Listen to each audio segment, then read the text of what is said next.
Today's topic is God's love for us. Our theme text is coming from Isaiah 66, verse 13. As one whom his mother comforteth, so will I comfort you, and ye shall be comforted in Jerusalem. The bond between a mother and her offspring is one of the strongest bonds in the natural world.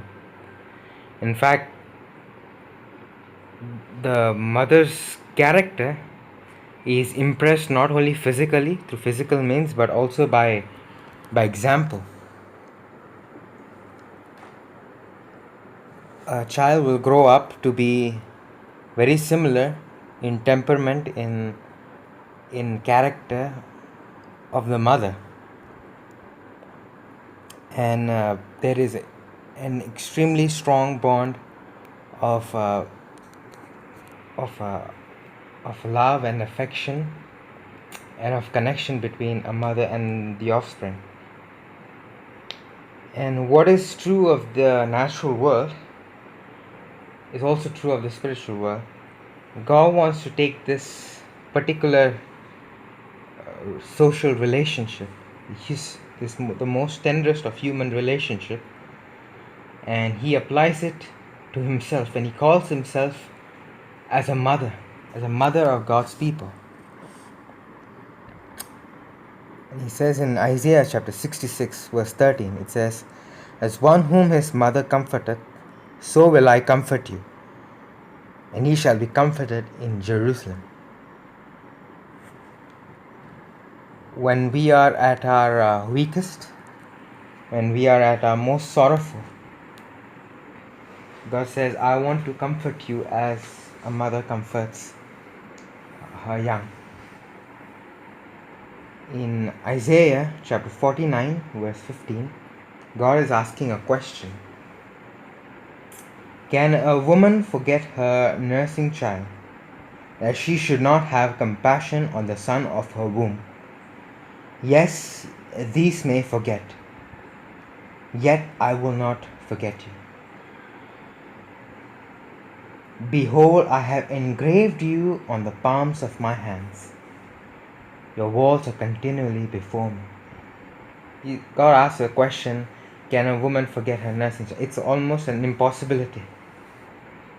Can she not have compassion on her own child? These may forget you, but I will never forget you. You are engraven on the palms of my hand.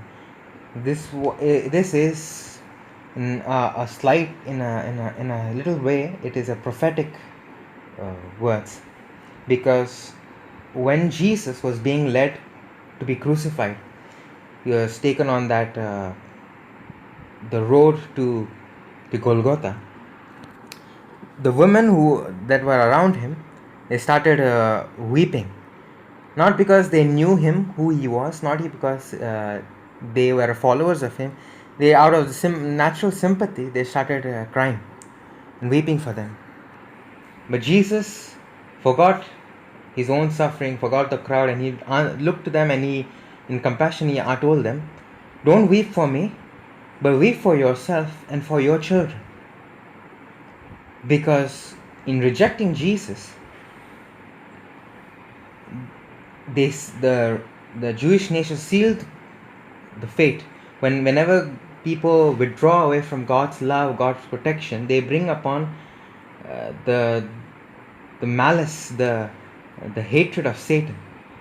There is no more a protection when people reject God, and that's what happened when they rejected Jesus. There's no more protection that God could extend to them, because they had rejected His own Son.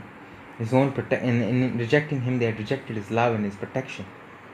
And this came true when in 70 AD, when Jerusalem was besieged. It was entered in by the Roman Empire, Roman armies. There was so much of bloodshed that some historians say that actually blood flowed like rivers.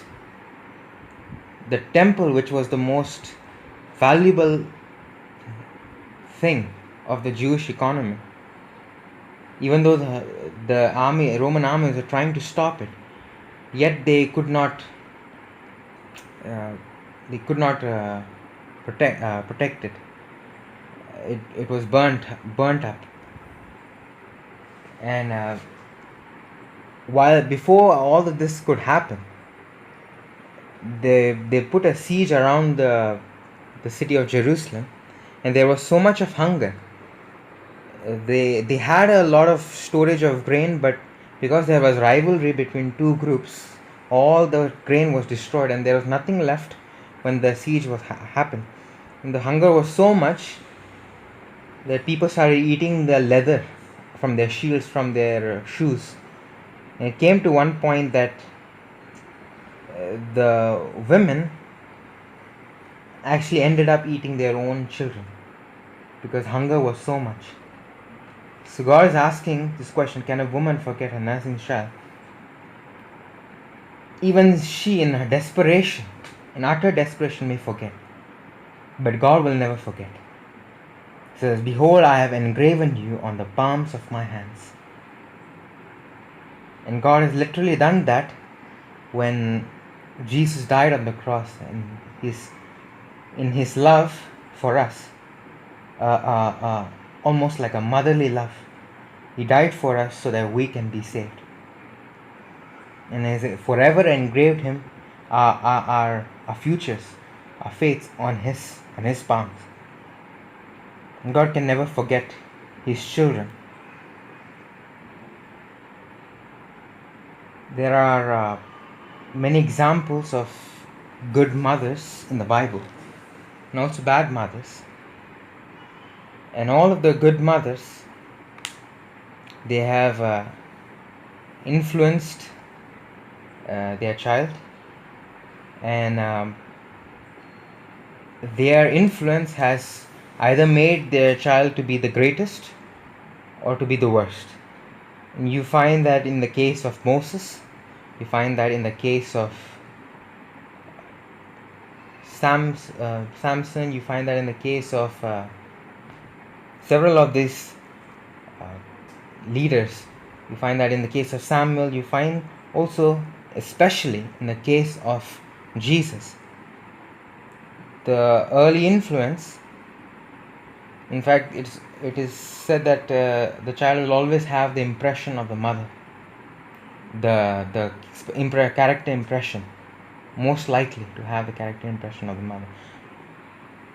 And these mothers, the influence of mothers has made or unmade the destiny of the child. And this is what God wants us to do for us also. He wants to be our mother.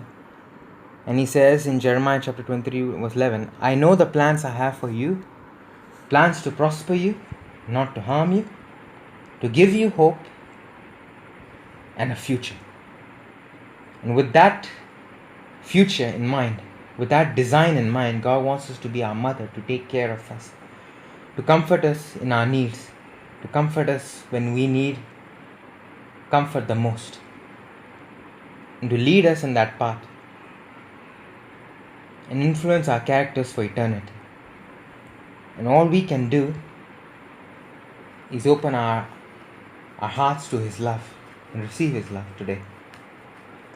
And as everyone is celebrating Mother's Day, even though there is so much of suffering and sickness, so much of need that is happening all over the world, we can be sure that God is like a mother waiting to take care of his children, and that he can never forget us, and that we are always engraven on his hands.